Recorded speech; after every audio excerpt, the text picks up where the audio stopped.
시작을 해볼까요? 자, 21장이에요. 전체 47장까지 있는 것 중에서 20장까지는 했고, 20장까지 하면서 우리는 기본적인 것에 대한 것은 전부 언급을 했습니다. 그 다음에 이제 지금부터 하는 것은 이제 약간 주변에 있는 내용들 할 거고요. 주변에 있는 부분들, 그 다음에 이게 끝나면 육친과 관련된 부분들 하고, 그 다음에 이제 각각의 격국에 대해서 제대로 조금 더 깊게 들어가 볼 거예요. 그러니까는 이제 다룰 수 있는 주제들은 거의 다 다뤘다 이렇게 생각을 하시면 됩니다. 자, 21장에서는 어떤 걸 하냐면은 이 성신이라는 것에 대해서 봅니다. 우리가 배운 것은 자평진전이에요. 자평진전은 이 자평명리를 체계화한 이론서입니다. 우리가 보는 그 책은. 근데 이 자평명리는 이거는 신법이에요. 신법입니다. 신법이에요. 명리를 보는 법칙 중에 그 새로 만들어진 법이에요. 이게 그 서자평이라는 사람이 이때 만든 거예요. 이 자평명리를. 그러면 그 전에 없었느냐? 그 전에 있었어요. 고법이 있었습니다.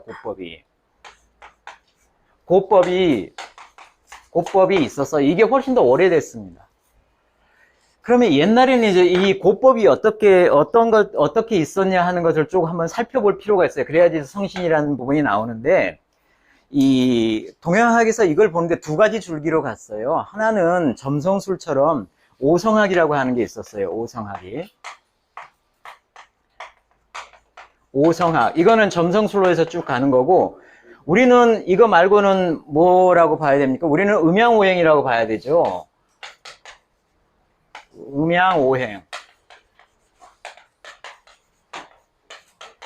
음양오행이라고 하는 것과 오성학이라고 하는 것이 지금 두 줄기라고 보시면 돼요. 나중에 이것이 이제 결합이 될 수 있겠지만, 그래서 이 음양오행에서는 여기에서 고법이 이게 어떤 거냐면 삼명학이었어요. 삼명학. 명을 보는 게 지금 현재 보는 일주의 일간을 중심으로 보는 거하고는 달랐어요. 삼명학은 이렇게 예를 들어서 이렇게 네 가지가 있다면 일이 있고 월이 있고 저기는 연이 있다면은 이 연에 이거의 연간을 록이라고 봤어요. 록.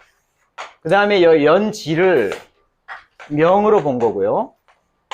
그 다음에 여기에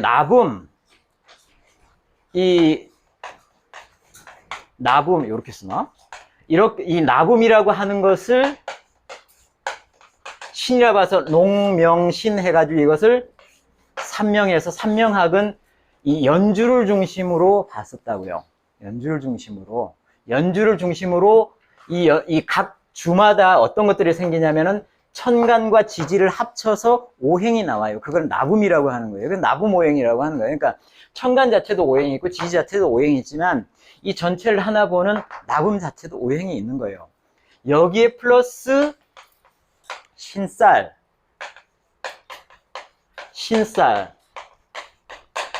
신살이라면은 신이라면은 얘는 길신을 얘기하고 살이라면은 이게 흉살을 얘기한다고요. 그러니까는 이런 고법에서는 이러한 부분과 신살이라고 하는 부분을 같이 해서 봤다고요. 이게 언제 바뀌냐면은 이 서자평 때부터 이게 신법으로 바뀌어요. 그걸 우리가 자평이라고 그래요. 자평명리라고 한다고요. 신법을 나타내는 거라고요. 근데 오성학에서는 여기에서는 이런 식으로 보는 게 뭐가 이 고법에 해당하는 게 뭐가 있으냐면은 칠정사여가 있었다고요. 칠정사여가 있었고 우리는 여기는 삼명학이 있었다 이렇게 보시면 돼요.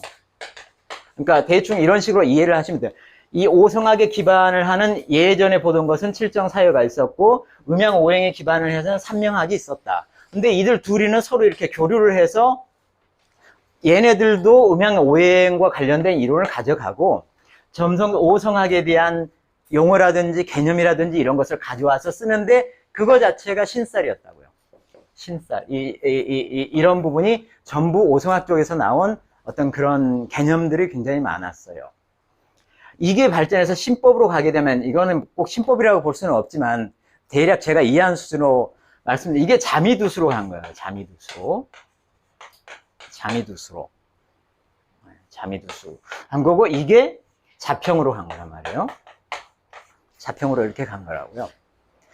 그러니까 자평으로 가서는, 그러니까 자미두수는 이 칠정사의 이론을 조금 더 이론화하고 추상화한 것 같아요. 이건 실제 별들과 관련된 부분이 많이 들어갔다면, 칠정이면 실제 별 7가지 별이 있잖아요. 해월 이렇게 해가지고 5개, 월화수목 금토일 하듯이. 그 칠정의 실제 별과 사연은 그 허성이라고 해가지고, 뭐, 그, 황도와 뭐가 이렇게 만나는 부분, 또는 뭐, 지구와 달이 멀어지냐, 가까워지냐, 이런 것을 마치 그 가상의 별처럼 해가지고 보던 그런 거, 이건 실제적인 건데, 이거를 추상화한 게 자미두수일 거고, 그 다음에 이제 삼명학이라고 하는 것을 많은 개념들이 있는데, 이거를 되게 음양오행을 가지고 깔끔하게 이론 정리를 하면서, 이것도 추상화가 이루어져야지 사실은 이론 정리로 깔끔하게 되는 거거든요. 이게 자평학이 된 거라고요, 이게. 그럼 자평에서는 뭘 다루냐면, 여러분이 이제까지 보셨듯이 자평에서는 음양오행을 가지고 따졌어요.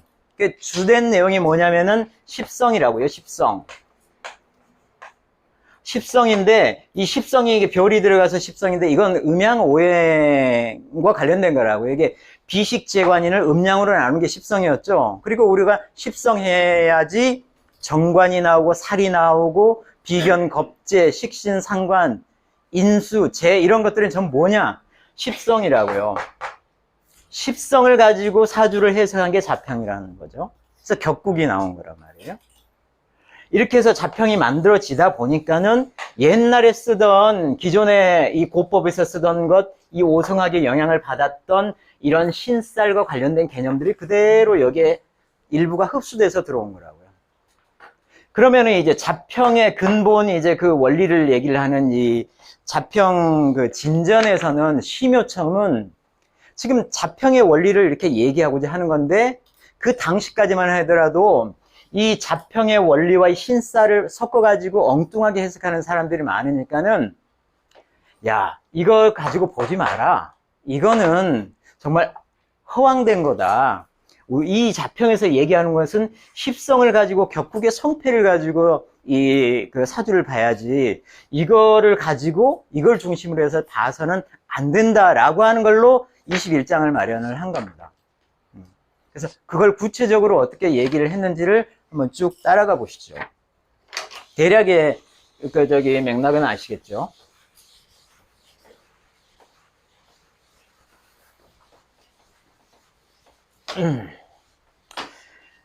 자, 그래서 격국이라고 하는 것은 거기에 나오다시피 이미 또 알고 계시다시피, 격국이 우리가 그러니까는 자평명리에서 십성을 가지고 가장 중요한 게 정의할 것은 격국입니다. 격국을 어떻게 파악을 하느냐. 격국이 결국은 성격이 되느냐, 파격이 되느냐가 중요한 거거든요. 거기에 따라서 귀천이 나오는 겁니다. 그럼 격국은 아시다시피 팔자에, 거기 나온 대로 팔자의 격국은 반드시 오로지 전이 이렇게 쓰나? 원령을 가지고 한다. 원령을 가지고 원령에서 찾은 다음에 이거를 배치한다. 다 배합을 한다. 어디에? 사주 각각의 글자에다가 배합을 한다. 원령에서 찾은 용신을 가지고, 이게 가장 중요한 글자죠. 이걸 가지고 사주 각각의 글자에다 배합을 하게 되면은, 여기는 전부 나오는 글자의 개체들은 전부 다 십성이란 말이에요. 십성이에요. 십성이 나오는데 이 십성의 각각을 이 용신에 대비해서 보는 거죠. 그 구성을 보는 거죠. 그래야지 성패가 나온다는 거죠. 우리가 이제까지 한 게 이거죠. 자, 이건데, 성신이라고 하는 것은 뭐야, 이게? 성신이라고 하는 것은, 이거는 여기 호시라고, 책에는 호시라고 나왔는데 호시가 아니라, 그래서 번역을 좋고 나쁨이라고 했는데 그거 아니고 여시예요, 여시. 여시 같아요, 제 생각에. 시체와 같아서. 이 성신이라고 하는 것은 옛날 개념이라는 거예요. 시체와 같기 때문에 뭐라고 했냐면 그 생극용이 없다. 그러니까는 생극의 용이 없다는 것은 생극 예, 그쵸. 예. 자, 시체와 같아서 생극의 용이 없다 그랬어요. 여기 없어요, 없어. 생극의 용이 없다는 뜻이 뭐냐면 생극의 용은 이퀄 십성이죠, 십성. 우리가, 내가 생을 하느냐, 내가 생을 받느냐, 극을 하느냐, 극을 받느냐. 이런 게 이 십성의 뜻이잖아요. 생극지용이라는 건 십성을 얘기하는 거예요. 그러니까는 생극의 용이 없다라고 하는 것은 십성이 아니다는 뜻이에요. 십성이 아니니까는 그 다음 줄이 뭐가 있냐면은 성패의 권한이 없다. 성패지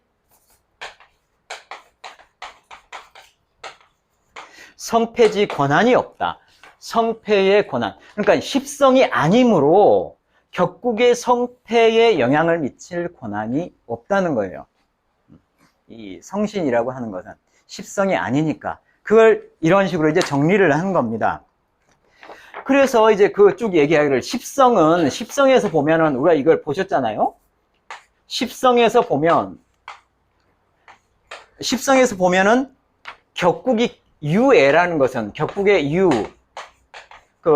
이 애자도 책에 아마 득으로 되어 있었던가 아마 그럴 거예요. 이게 득이 아니라 애예요, 애. 애로가 있다. 문제가 있다. 격이 깨졌다. 이런 얘기예요. 격국이 문제가 있을 경우에는 재관과 같은 것도 재나 관이라고 하는 것은 십성 중에서 되게 귀중한 거잖아요. 이런 것 자체도 그 격국을 살릴 수가 없다고요. 구제를 할 수가 없다. 그래서 구제를 할 수가 없는 거예요. 이렇게. 이게 불능제해서 구제를 할 수 없으니까는 이거 자체를 길신이라고 얘기를 하지도 못해. 길신이라고 볼 수가 없어. 일단 격이 깨졌으니까. 이거 자체가 있더라도 격이 깨지면 야, 재나 관 길신이야 라고 얘기를 못 한다는 거예요. 재나 관 자체가 그 사주 안에서 자기의 역할을 제대로 못 한다는 거죠. 합당한 역할을 못 한다는 거예요. 근데 만약에 격이 성격이 됐다는 것은 여기는 유용이라고 표현을 했어요. 격국이 성격이 되면은 칠살이라든지, 그러니까 살이라든지 상관이라든지 이런 아주 흉신 자체도 자기의 역할이 있기 때문에 미물이 된다. 미물. 아주 좋은 것이 되는데 이걸 어찌 흉신이라고 할 수가 있겠느냐. 흉신이 아니다. 이건 이미 우리가 배웠어요. 그러니까는 이 길신만 좋은 거고 흉신은 나쁜 거냐가 아니라 격국 안에서 어떤 역할을 하느냐가 중요한 거라고요. 그래서 격국을 성격시키느냐 파격을 시키느냐가 중요한 거지 이것 자체가 흉신이냐 흉신이 아니냐가 중요한 건 아니라고 했어요. 하물며 십성조차도 이러는데 성신은 더욱 그렇다. 그래서 그 아래쪽에서 얘기하고 있는 것은 뭐냐면은 십성조차 이러는데 성신도 격국이 이미 파괴가 되어 있으면은 기파가 되어 있으면은 격국이 이미 파괴가 되어 있으면은 성신 중에 이제 속하는 것이 뭐가 있느냐면은 거기 그 천덕귀인이라고 나와 있죠. 천덕귀인 이런 것들이 이제 성신이에요. 귀인. 자, 천덕귀인이 가득 찼다고 하죠. 천덕귀인이 그 사주에 가득하다고 하더라도 만반의 천덕귀인이 있다고 하더라도 공을 이룰 수가 없다. 그러니까 격이 깨졌으면은 천덕귀인으로 사주가 가득 찼더라도 공을 이룰 수가 없고 격이 성격이 된 경우에는 이미 이루어진 경우에는 고신팔살 이것도 이제 그 안 좋은 그 성신 중에 안 좋은 부분에 해당이 되는 거죠. 고신팔살이 가득하다고 하더라도 어찌 그 격국을 얘네들이 깨뜨릴 수 있겠느냐. 십성조차도 격국이 깨지면은 국을 이룰 수가 없고 유효하게 될 수도 없고 격이 성격이 되면 그걸 깨뜨릴 수도 없는데 하물며 이 성신이라고 하는 게 격국에 영향을 미칠 수가 있겠느냐. 따라서 여기서 주장하고자 하는 것은 뭐냐면은 십성을 가지고 격국이 성격이 됐느냐 안 되느냐가 훨씬 중요한 거고 성신은 그 다음에 참고적으로 거기에 부수적으로 봐야 되는 거다. 이 얘기를 결국을 하는 겁니다. 자, 그러면 여기까지 이제 다 이해를 하셨으니까 성신에는 어떤 것들이 있는지 간략하게만 한번 보시도록 하죠. 대체 성신을 뭐가 성신이냐? 성신. 여기에서 얘기하고 있는 성신에는 뭐가 들어가 있냐? 우리가 이미 알고 있듯이 12운성. 운성이라고 하는 게 있죠. 운성인데 이게 10이 사실 운성이 아니라 이게 10이 신살이라고 봐도 되는 거죠. 네? 같은 거라고요. 12 운성, 12 신살이 같은 거라고요, 이게. 이것도 사실 성신에서 해당이 되는 거고, 그 다음에 이제 그 천을귀인.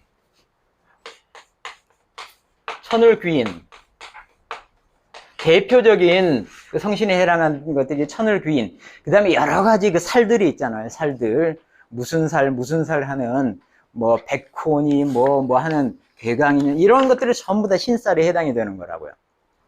자, 그런데 이 두 가지만 간단하게 좀 보고 가죠. 12운성은 이미 여러분 배우셨어요, 그죠? 여러 번 배웠어요. 12운성이 어떻게 정해지는지, 삼합을 가지고 각 천간에 대해서 지지 12개가 삼합을 어떻게 이루냐에 따라서 12운성이 결정되고, 따라서 거기에 신살이 결정되는 거는 다 배우셨어요. 그러면은 지금 간단하게 기왕에 이 신살이 나왔으니까, 성신이 나왔으니까 천을귀인을 어떻게 찾는지만 한번 보도록 하죠. 천을귀인. 자, 천을귀인을 한번 찾아보죠. 이러면은 이제 우리가 이렇게 보시죠. 자, 북쪽에는 자가 있고 남쪽에는 오가 있어요. 동쪽에는 묘가 있고 서쪽에는 유가 있죠. 여기에 이쪽에는 축과 인이 있고 여기에는 묘, 진, 사, 오, 미, 신, 유, 술, 해.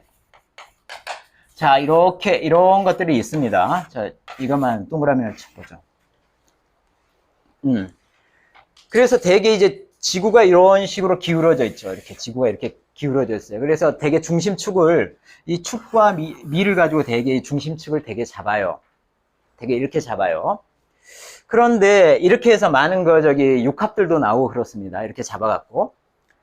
그런데 이거는 어떻게 잡느냐 하면은, 이 천을귀인은 어떻게 잡느냐 하면은, 이 천을귀인에 속하지 않은 딱 두 개의 글자가 이게 있어요. 이게 진과 술은 천을귀인에 속하지 않아요. 이건 괴강이기 때문에 천을귀인에 속하지 않습니다. 그러니까 이 지지에 술과 진이 있으면 얘는 다른 거에 천을귀인이 될 수가 없다. 이렇게 보시면 되는 거예요. 그러면은 이거를 기준으로 해서 천을귀인을 잡습니다. 서로 반대쪽에 있는 것끼리 묶어요. 어떻게 묶어요? 묶어보죠. 이렇게 해와 유가 묶여요. 이렇게. 이 축을 중심으로 반대쪽에 있는 걸 묶어가는 거예요. 해와 유가 묶고 자와 신을 묶고 그 다음에 축과 미를 묶어요. 그 다음에 인과 오를 묶죠. 그 다음에 묘와 사를 묶어요. 진과 술은 빼고. 그럼 몇 개가 나옵니까? 하나, 둘, 셋, 넷, 5개가 나오죠. 5개가 나옵니다. 자, 이거를 이제 그 천간에다 배정을 해요. 자, 어떤 것의 천을귀인이 이거냐라고 하는 천간에다 이제 배정을 좀 해보자는 얘기죠. 자, 이 해와 유의 이쪽과 이거 비교를 한번 해보세요. 해와 유, 그 다음에 이 묘와 사. 이쪽은 되게 불이 있는 편이고 이쪽은 되게 물이 있는 편이죠. 차가운 편이고 이건 따뜻한 편이죠. 그래서 이 해와 유는 병과 정의 천을귀인입니다. 이쪽은 뭐겠어요? 그럼 묘와 사는 뭐의 천을귀인일 것 같습니까? 얘기해 보세요. 응? 임과 개의 천을귀인입니다. 네. 그 다음에, 이거하고 좀 비교를 해보세요. 자와 신이 있고, 인과 오가 있어요. 여기서 천을귀인은 을하고 신금 두 개를 천을귀인을 속할 거예요. 두 개를 찾으려고 해요. 자, 을이 이쪽, 반대 기운을 대부분 찾아요. 그래서 을이 이쪽으로 갈 것 같아요. 을이 이쪽으로 갈 것 같아요. 어때요? 신이 이쪽으로 갈 것 같아요. 신이 이쪽으로 갈 것 같아요. 반대 기운이 어느 쪽이에요? 을이 이쪽이죠. 그죠? 을이 이쪽이에요. 여기는 금 기운이 있잖아요. 가득하잖아요. 여기는 신이에요. 여기는 신. 신입니다. 이렇게 돼요. 가운데는 뭐냐? 충미는, 그래서 이 충미는 여기에 나머지 부분들, 갑이 있고, 경이 있고, 무가 있어요. 이 갑무경에 나머지, 이 갑무경이라고 하는 것은 축과 미의 그러니까 갑무경의 천을기운이 축과 미예요. 그럼 기토가 빠졌죠? 기토는 이쪽이에요. 을하고 기를 같이 씁니다. 이렇게 같이 써요. 그래서 이걸 이제 외우시면 돼요. 이렇게. 외워야지, 그다음부터는. 대충 이렇게 만들어지는 걸 배웠으니까는, 야, 병정은 해유야. 그러면 임계는 삼요지? 이렇게. 신인호, 을기자신, 이런 식으로 외워야죠. 을신자, 기자신, 을기자신, 이렇게 외워야죠. 이렇게 외울 수밖에 없어요. 갑무경, 충미. 이렇게. 이게 그냥 천을기입니다. 그러니까 위에 천간에 얘가 있고, 예, 얘 일간에 천을기인이 있다. 일간에 천을기인이 있다. 또는 이 정관에 천을기인이 있네. 이런 식이죠. 그러니까 각 천간이 자기의 천을기인을 바닥에 가지고 있느냐. 우리는 힘을 받느냐라고 할 때 거기가 lok지냐, 생지냐, 왕지냐. 내가 미인이 되니까 나는 월지에 미가 있잖아. 그러니까 나는 천일이 있네요. 네. 그래서 이따가 몇 가지 사주를 볼 텐데 거기에 천을귀인이 어떤 역할을 하는지 그때 한번 보도록 하시죠. 그래서 어떤 천간 각각의 글자에 의해서 천을귀인이 이 지지에 있는지 찾는 거예요.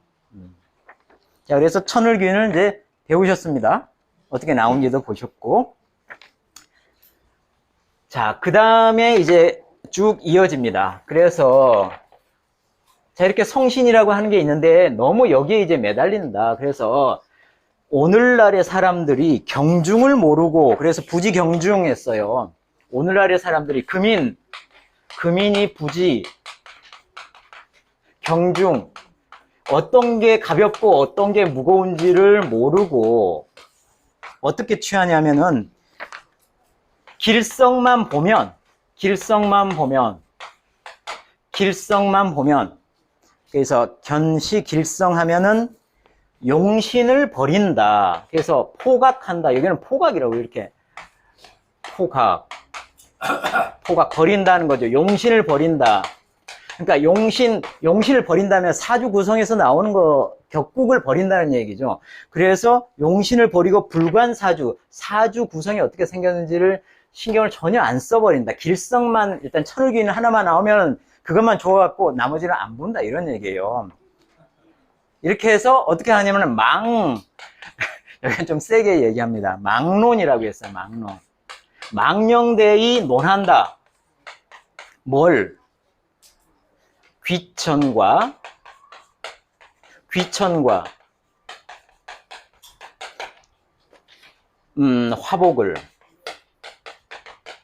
화복을 망령대의 논한다고 했어요. 망령대의 논한다.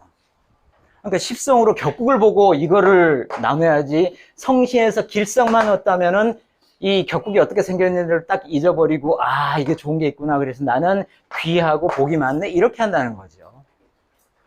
경중을 모른다. 라고 한 게 바로 그 뜻입니다.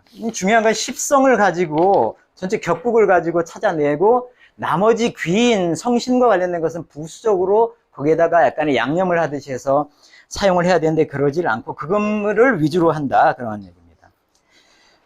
자, 이제 여기까지 해서 이 사람은 결론은 다 냈어요. 그 다음에는 이제 예를 한번 들어보는 겁니다. 예. 그 성신에 대한 예를 쭉 들 텐데, 그 중에 어떤 거냐면은, 성신이라고, 그 글자는 성신이라고 나와 있는데, 실상 그 뜻은 성신이 아닌 것이 있어요. 그래서 그 대표적인 게 뭐냐면은, 자, 록귀에 대해서 한번 얘기를 해보는 겁니다. 록귀. 록귀. 야, 록귀라고 하는 게 나오는데, 이게 실제로는 정관을 가리키는 경우가 엄청 많다. 실제 책의 내용은 정관을 가리키고 있는데, 록귀라고 하는 게 정관을 가리키는데, 이걸 잘못해가지고 녹당 귀인이라고 본다 이거죠. 녹당 귀인이라고 하는 성신이라고 이해를 하는 경우가 많은데, 이렇게 잘못된 예가 몇 가지가 있는데 한번 쭉 한번 보겠다. 그래서 이 록이 들어가거나 귀가 들어가면은 이것을 무조건 그 성신으로 무슨 귀인으로 이렇게 이해를 하는데 그거는 아닌 경우가 되게 많다. 이게 정관을 나타내는 일이 많다. 우선 뭐냐면은 귀라고 하는 예부터 보자. 귀. 그래서 대표적으로 여기서 이제 예로 든 게 뭐냐면은 상귀라고 하는 거에 대해서 예를 한번 들어보는 거예요. 자, 상귀와 관련해서 고서에 어떤 얘기가 있냐면은, 자, 고서의 얘기예요. 자, 정제가 어떤 걸 얻냐면은, 상귀를 얻으면, 위기 그랬어요. 위기. 이 기라고 하는 뜻은 굉장히 좋아진다는 뜻입니다. 정제가 상귀를 얻으면은 기하다. 이건 무슨 뜻이냐면은 정제격이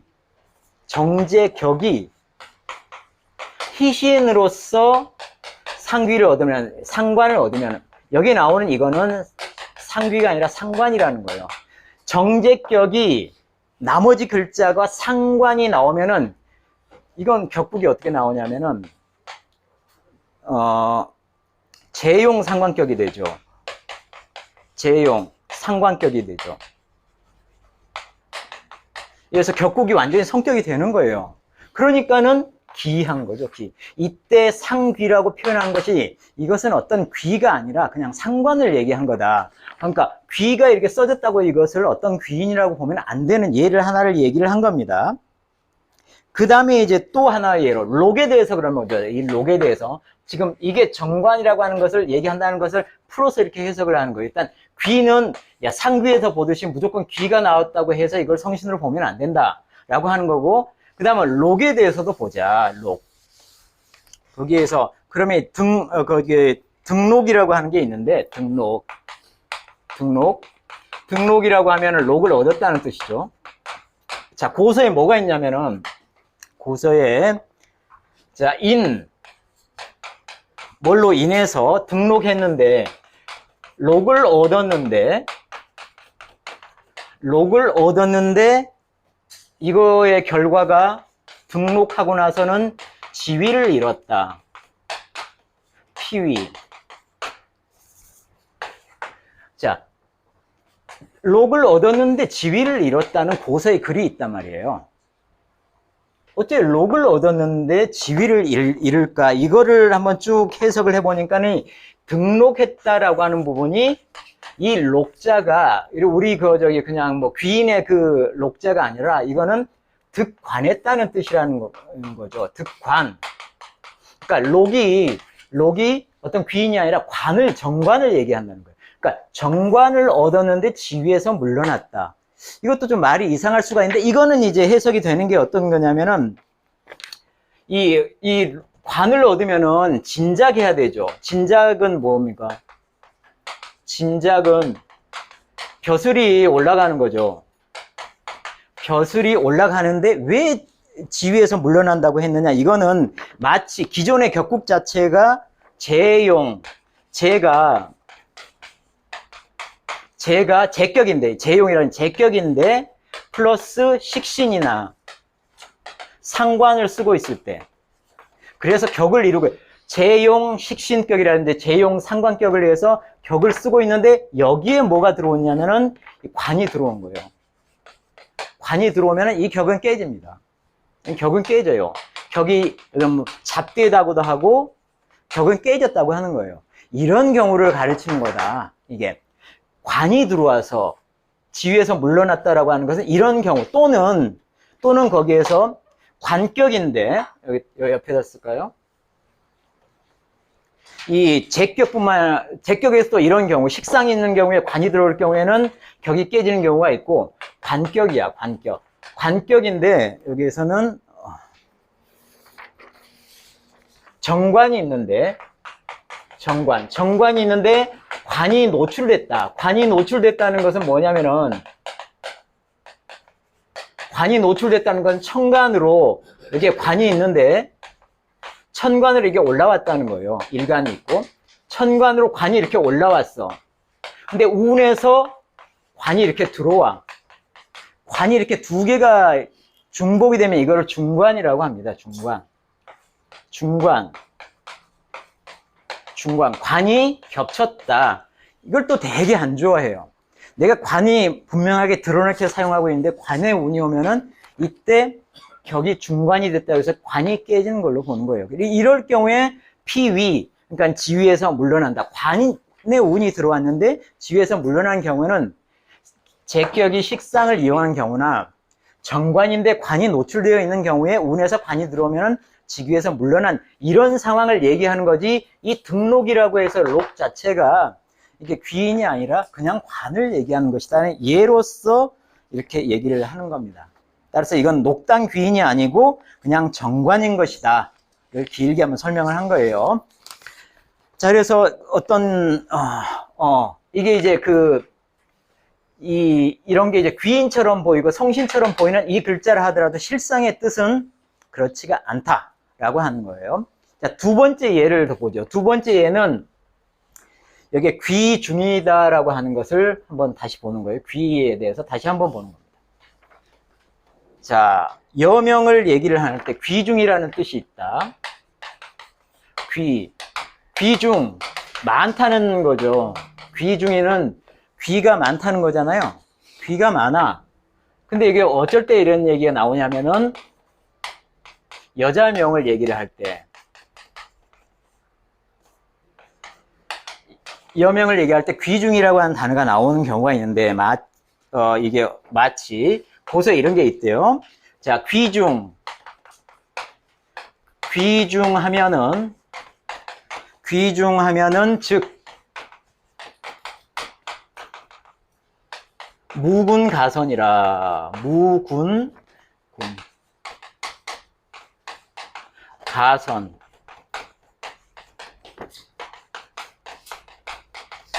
이런 고서 이런 얘기가 나오는데, 귀가 많은데 무군가선이라는 것은 이제 춤추고 노래하는 여자를 가리키는 이제 기생이나 이런 걸 가리키는 뭐 이런 낱말인데, 야, 귀가 이렇게 많은데 어떻게 이 기생이 되느냐.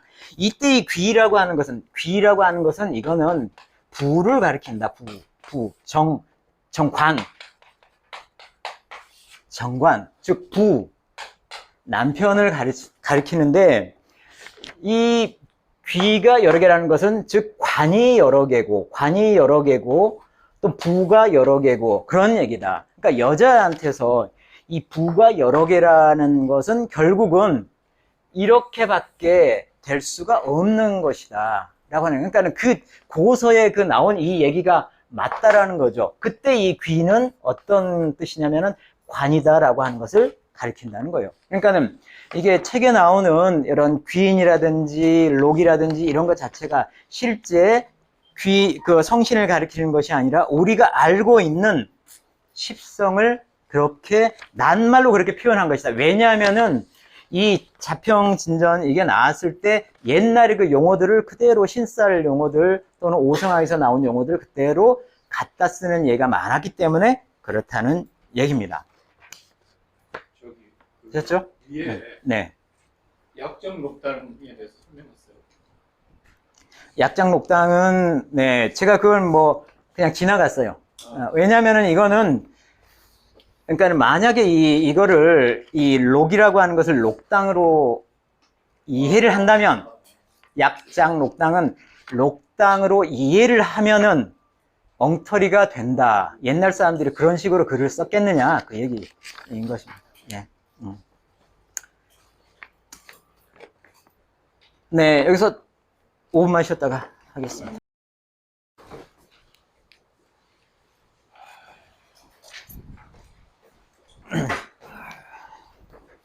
자, 이어서 하겠습니다.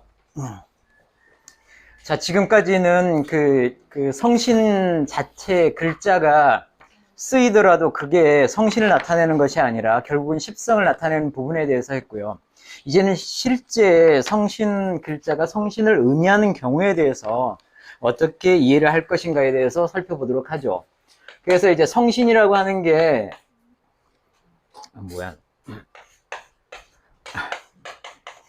성신이라고 하는 게 실제 명서에 제대로 나와가지고 여기서는 얘기를 이제 명서에 이렇게 언급이 되어 있다라고 하는 거예요. 명서에 담급이 되어 있다. 담급이 되어 있는 부분에 대해서 한 거예요. 그 중에 첫 번째 귀인과 관련된 부분. 귀인. 자, 어떻게 명서에 나와 있느냐면은 예를 들어서 이렇게 나와 있어요.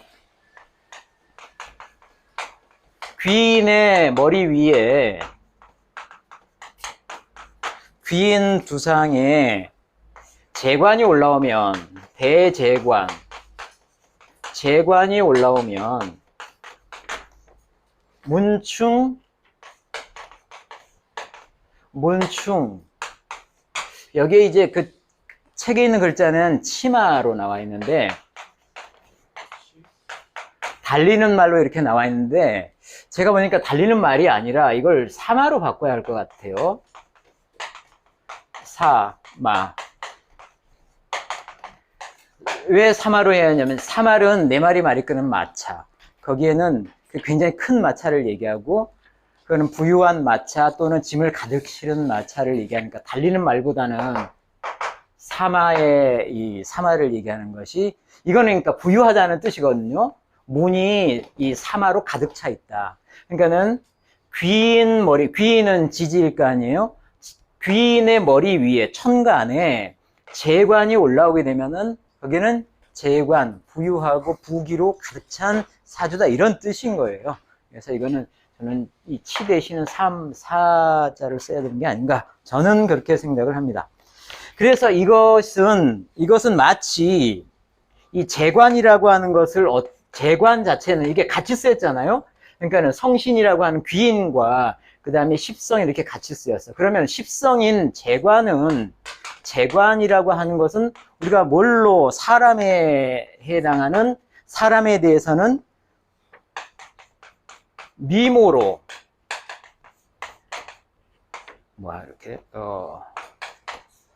미모로 이해를 하고 이 귀인이라고 하는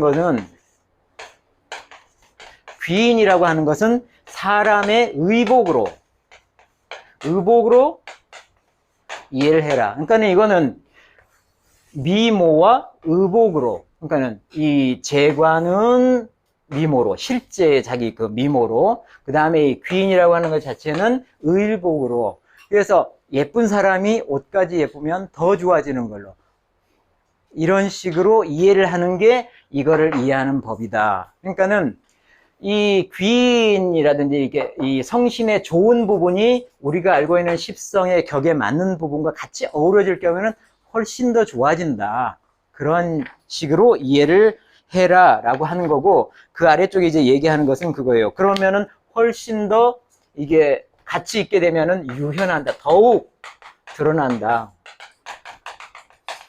더욱 두드러지게 될 것이다. 이렇게 이제 얘기를 하는 거고. 근데 격이 성격이 되어 있는데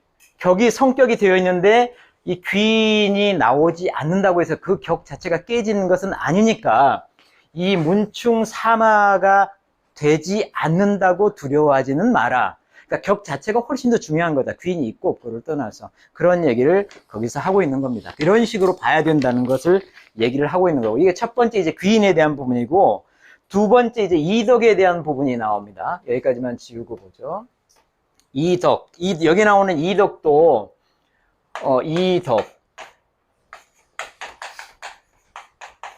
이게 어디에 나오는 거냐면 여명을 얘기를 할 때, 논여명을 얘기를 할 때, 이 덕이라고 나오는 게 나오는데, 어떻게 곳에 나오냐? 무살. 살이 없는데, 무살에 이덕을 가지면은,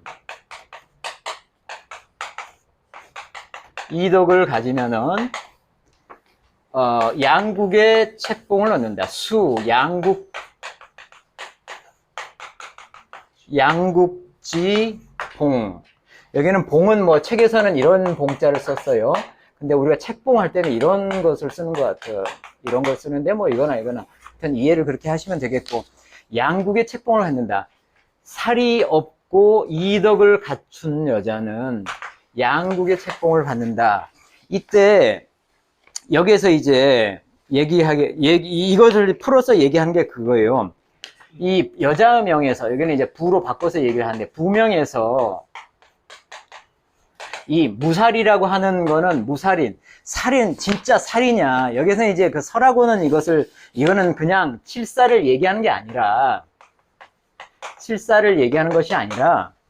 귀신을 얘기한 거다. 귀신. 격국에 문제가 되는 그거를 얘기를 한 것이지 꼭 살을 얘기를 하는 것이 아니다 하는데, 뭐 그렇게 설명해도 저는 충분할 것 같아요. 어쨌든 부명에 살이 없는 게 무살인 경우에는, 살이 없는 경우에는 격국이 청기하게 된다. 청기하게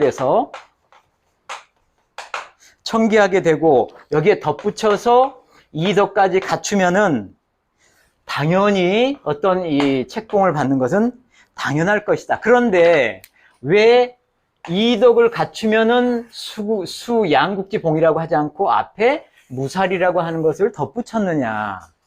이게 제일 먼저 선결 요건이 돼야 된다. 이렇게 봐야 된다는 거죠. 그러니까 이덕이 중요한 게 아니라 무살이면서 이덕인 게 중요하다는 거죠. 이거는 얘를 도와준 거고, 그래야지 이 영봉을 받는다는 거고, 이거 없이 그냥 이덕만 갖추면 영봉을 받느냐, 그런 식으로 책을 보면 안 된다 하는 얘기를 여기서 하고 있는 겁니다. 그 아래쪽에 약운 이렇게 해서 내용이 나와 있어요. 약운. 이건 뭐냐면, 그러니까 이 신사를 이해하는 것은 이런 식으로 이해를 해야 된다는 거죠. 명이 뭘 만났냐면은, 그러니까 명 자체가 되게 안 좋아요. 그러니까 험격이야, 험격. 안 좋은 격국이야. 명 자체가 험격, 안 좋은 격국인 경우에는 그러면서 이덕이 있다고 하면 가정을 해보자. 격이 되게 안 좋은데 이덕이 있어. 자, 이런 경우 이걸 어떻게 볼 것이냐. 이때는 흉을 만나더라도 구함이 있을 것이다. 구제됨이 있을 것이다. 유구가 있을 것이다. 따라서 위기에서도 위기를 모면할 가능성이 있는 것으로 이해를 하는 게 좋다는 거예요. 그러니까는 격국이 안 좋으면은 뭐 흉을 만날 가능성이 되게 많은 거. 거기에 이덕을 갖췄다는 것은 이 구제됨이 있을 수가 있다라고 이해하는 정도에서 이 이덕을 이해하라는 거예요. 하지만은 결국은 이 격국이라고 하는 것 자체가 훨씬 더 중요하고 귀천을 결정하는 것이지, 이런 성신, 덕이니 뭐니 이런 귀인인지 이런 것 자체가 격의 귀천을 결정하는 것은 아니다. 그래서 최종 결론을 그렇게 내고 있습니다. 그래서 우리가 사주를 볼 때 천을 귀인이고 온갖 좋은 그런 귀인들이 나왔다고 하더라도 이거는 격국이 성격되고 나서 거기에 덧붙여져서 플러스로 생각을 하는 것이지, 그걸 먼저 생각해서는 절대 안 된다. 이거를 얘기를 하고 있는 겁니다. 전체 책의 내용입니다. 자, 여기까지는 책의 텍스트에서 나오는 거고, 그 다음에 이제 설하고의 평주에 있는 명례 몇 개만 한번 보도록 하죠. 명례 몇 개를 한번 보죠. 첫 번째 명례가 있어요. 원앙생의 명예예요. 자, 김인현 계유. 계유 정사일, 그 다음에 정미씨. 이렇게 이제 사주가 나와 있으면은 사주에서 가장 먼저 봐야 될 것은 일단은 일간과 월지예요. 월지를 보고 그 다음에 아직 분석에 들어가기 전에 천간에서는 오합이 있느냐 없느냐를 체크를 하시고, 오합. 이 지지에서는 삼합이 있느냐를 없느냐를 체크를 하세요. 삼합. 이건 이제 회라고 표현을 하죠. 이걸 체크하시면 돼요. 가장 먼저 봐야 될 게. 자, 여기에는 오합이 없어요. 그죠? 합이 된 갑기, 을경 이런 게 없다고요. 그걸 오합이라고 하죠. 여기는 삼합에 이게 있죠. 이게 사유축, 금국을 이루어요. 이제 삼합이 있어요. 반합이 또 삼합에 해당하는 거니까. 자, 일단 이걸 가지고 격을 정하니까 뭡니까? 정이라고 하는 걸 기준으로 해서 유가 나왔다. 그럼 유 위에서 올라간 게 있느냐? 올라간 게 없어요. 천간으로 올라간 게 없지만 지지에서 국을 이뤘어요. 국을 이뤘다는 얘기는 천간으로 올라간 것과 똑같다고 했죠. 그러면 얘는 제격이에요. 제격.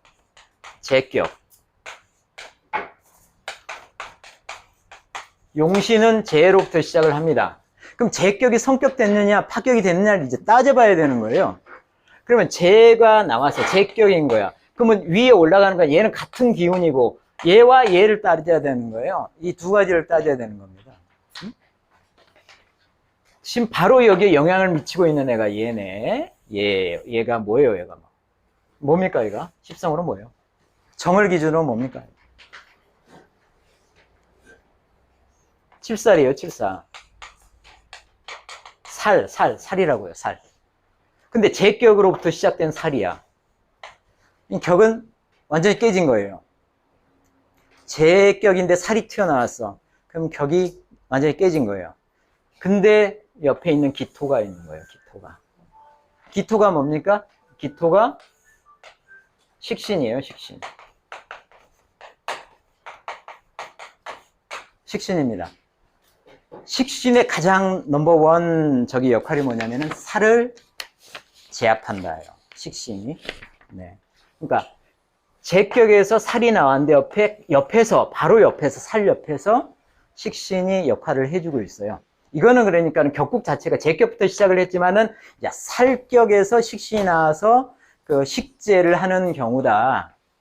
이런 격국으로 이해를 해도 충분합니다. 이 사람의 격을. 그래서 격이 성격됐다고 보시면 되는 거예요. 이게 됐죠? 우리가 배운 거 가지고 그냥 한 겁니다. 그래서 제격으로부터 출발했지만은 이 7살로 재생살이 돼서 격국이 파괴됐는데 이 식신을 만나가지고 이게 구원을 얻었다, 구음을 얻었다. 가장 중요한 글자가 뭐 같아요? 얘란 말이에요. 예. 기토라는. 이게 없으면 격이 자체가 깨져버립니다. 이렇게 이해를 하시는 게 좋겠어요. 그래서 이 사람은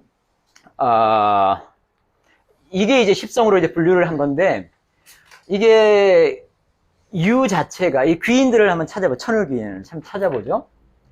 병과 정은 천을귀인이 유와 해입니다. 유와 해. 병정유해. 그러니까는 일간의 천을귀인이 월지에 그대로 있네요. 월지에 그대로 있어요. 그 다음에 살의 천을귀인이, 개수의 천을귀인은 임계, 사묘. 이렇게 있네. 천을귀인끼리 이렇게 살과 나와 살의 천을귀인끼리 지지를 이렇게 맞잡고 있네. 그러니까는 이 살이 아주 여기에 대해서 적대적이지는 않다고 그렇게 감각적으로 해석을 해도 된대요. 그러니까 그런 식으로 사용을 하라는 거예요.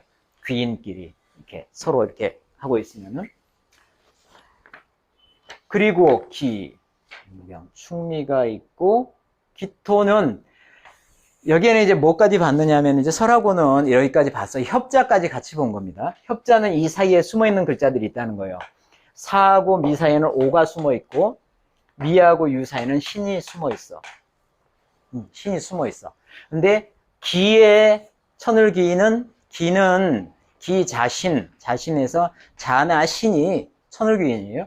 그래서 기 자체의 천을귀인이 나타나지는 않았지만 숨어 있다는 거예요. 협자로. 협자로 숨어 있다는 거예요. 그래서 보면은 격을 이뤘으면서 각각의 이런 글자들의 용신으로 쓰이는 글자들이 전부 다 아래쪽에다 천을귀인을 가지고 있어요. 그러니까는 이 사람은 엄청나게 귀했다. 그래서 원수까지 되었다. 청나라의 원수.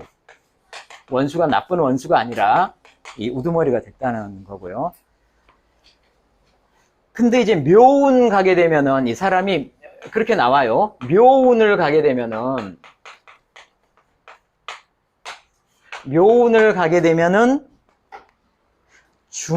대중이 반란을 일으키고 친척이 떠났다. 거기에 글자가 이렇게 나오죠. 중반친이 이렇게 나오는데 대중이 반란을 일으키고 친척이 떠났다. 왜 묘운의 사람이 문제가 생겼을까를 따져보자는 얘기죠. 자, 묘운이면은 이게 그 위에 뭐가 오죠? 지지가 묘운이면 천간이 뭐가 되나요? 묘운이면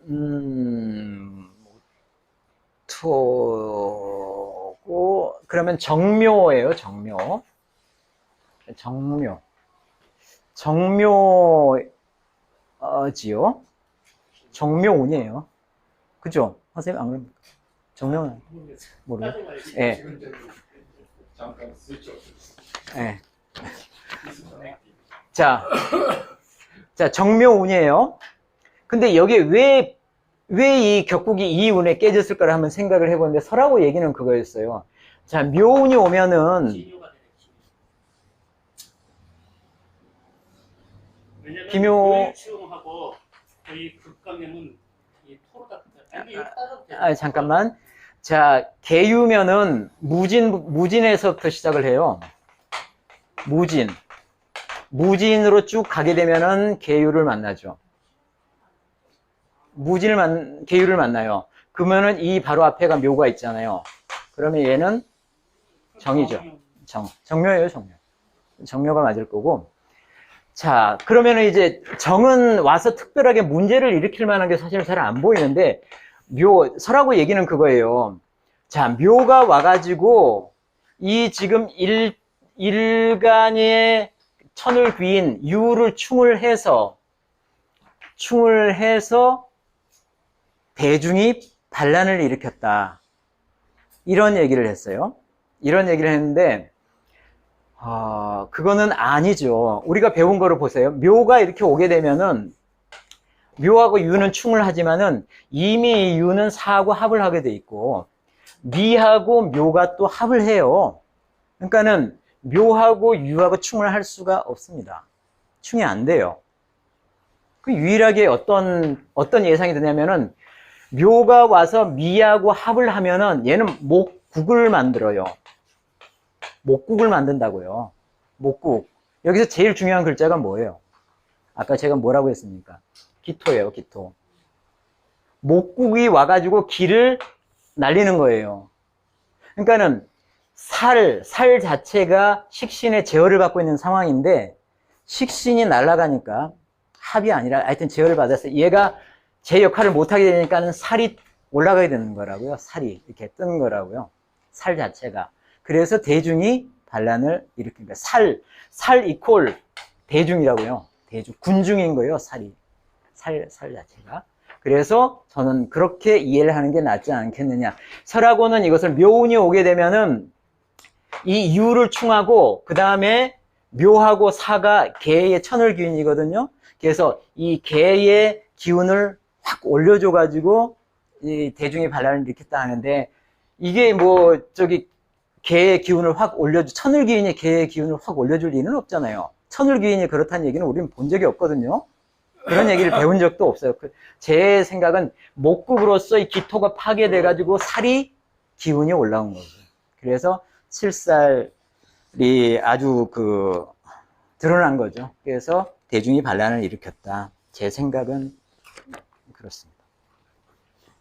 와서 기토를 치나요? 그렇죠. 지금 여기에서 목국은 국을 이루면은 천간에 뜬 것과 동일한 효과가 있는 거예요. 갑이나 을 자체가 여기에서 와서 얘를 친다고 보는 거죠. 네. 그렇게 이해를 해도 충분하겠다. 근데 여기에 이제 천을 귀인이 있잖아요. 얘가 일간의 천을 귀인이잖아요. 이거는 부모 형제 자리예요. 부모 형제 자리에 천을 귀인이 있어요. 그러면 이 사람은 그 부모의 음덕이나 조상의 음덕을 대단히 많이 받았겠구나, 이렇게 볼 수 있다는 얘기예요. 그러니까 이쪽에 천을 귀인이 있으면 그런 식으로 해석을 합니다. 이거 다 하면 시간이 오래 걸릴 것 같으니까 그 옆에 있는 거 하나만 볼까요? 또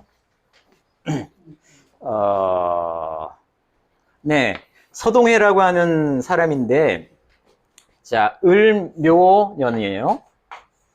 을묘년 병술월에 계유. 계유 일주가 병진씨예요. 병진씨. 자, 여기에서 이게 월지고, 자, 여기에는 합을 보라고, 오합을 보라고 했죠. 오합이 없습니다. 지지에는 뭘 보라고 했냐면 삼합을 봤는데 삼합은 없어요. 삼합을 없고, 그런데 이게 충을 하는 부분이 이렇게 진술충, 묘유충 이렇게 있죠. 그러면 지지가 다 충을 하는 거 아니야? 근데 그게 아니라 진과 유가 육합을 하고 묘와 술이 육합을 해요. 그래서 이건 충은 절대 일어나질 않습니다. 그러니까 여기는 깨끗해요. 아무것도 충이건 일어나질 않아. 그럼 이거 가지고 격을 세워보면 되는 거예요. 술 가지고. 술에서 뭐가 오르냐면은, 술에서 올라올 수 있는 것은, 술에 들어있는 게 뭡니까? 신. 그렇죠. 아우, 좋아. 신정무죠. 그럼 신은 올라오지 않았잖아. 정은 올라왔죠. 정은 병으로서 올라온 거예요. 그러면은, 이게 뭐예요, 이게? 이게 결국 지금, 이게 올라왔으니까는, 개에 비해서 얘는 재죠, 재. 그럼 재격인 거예요, 재격. 재격. 왜요? 정인교가 아니야. 개를 기준으로 해야죠. 개를 기준으로 해서 여기에서 토는 천간으로 올라오거나 합을 해야지 그게 격이 되는 거예요. 일단 재격이에요, 재격. 병이니까 재격. 자, 그 다음에 재격이고, 그 다음에 얘 남아있죠. 얘는 뭡니까? 여기에서 식신이죠, 식신. 식신입니다. 그러니까 재격이 식신이 나온 거예요. 재용 식신. 격이 성격이 된 거예요. 그래서 좋은 거예요, 좋은 거. 아주 격이 제대로 성격이 된 거죠. 그런데 여기에서 어떤 천을균을 한번 따져볼까요? 병은 유가 천을균이에요. 병정유해라고 했죠. 천을균이에요. 다 이게 천을균이야, 이렇게 제가 일지에 천을균을 다 가지고 있네. 그 다음에 얘는 천을균이 될 수가 없고, 개는 연지에 천을균을 가지고 있네요. 연지에 가지고 있어요. 임계 사묘예요. 산은 없고 묘, 천을균을 가지고 있죠. 천을균이 내가 재격인데 쟤도 천을균을 일지에 가지고 있고, 그 다음에 나는 연지에다가 가지고 있는 거예요. 이렇게. 그래서 이게 이제 천을균까지 생각해서, 자, 재격인데 재격만 격을 못 이루니까는 식신이라고 하는 게 나와가지고 이것 때문에 격을 이뤘어요. 이게 아주 중요한 글자가 되잖아요. 이것 때문에 격을 이뤘거든요. 재용 식신격으로 이뤘고, 거기에 같이 들어온 지지 자체가 일간의 천을기인이 대줘가지고, 그리고 여기에서 격국으로 쓰이는 재의 천을기인이 유에 있어서 이게 대단한 격이 된 거예요. 이거는 이제 설하고도 이렇게 생각했어요. 야, 이거 십성으로만 봐서는 격이 그렇게 아주 성격은 됐지만 그렇게 특이할 만한 것은 없지 않아. 근데 사실 저는 이것만으로도 굉장히 격이 잘 이루어졌다고 생각을 해요. 근데 그 다음에 이제 그 얘기하는 것은 설하고 얘기예요. 설하고 얘기는 별로 이렇게 특별할 것은 없는데, 천을귀인이 여기에 나오고 천을귀인이 여기에 나왔는데 얘네가 충을 한다. 아쉽게도 충을 하는데, 다행스럽게도 진과 술이 있어서 각각을 합을 해줘서 천을귀인끼리 충을 하는 것을 막아줬기 때문에 이 격이 아주 귀하게 됐다. 이런 식으로 설명을 하는데, 그렇게 설명해도 되고, 나는 이거 자체가 넘버 1, 가장 중요한 거고, 그 다음에 넘버 2로 이것 자체가 일간의 천을귀인이기 때문에 격을 더욱 아름답게 해준 거고, 그런 식으로 이해를 해도 되겠다 싶은 겁니다. 자, 오늘은 여기까지 하겠습니다.